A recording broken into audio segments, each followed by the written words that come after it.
Evveller bize nene ve babalarımız en tatlı yemelleri pişirerdi.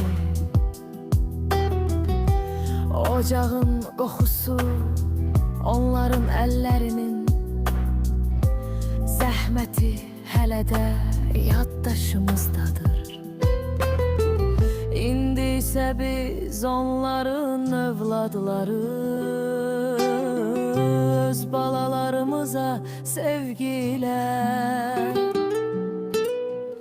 özümüzün dadlı yemeklerimizi hazırlayırıq ve en büyük arzumuz odur ki geleceğde bizim uşaqlarımız da eyni sevgini öz övladlarına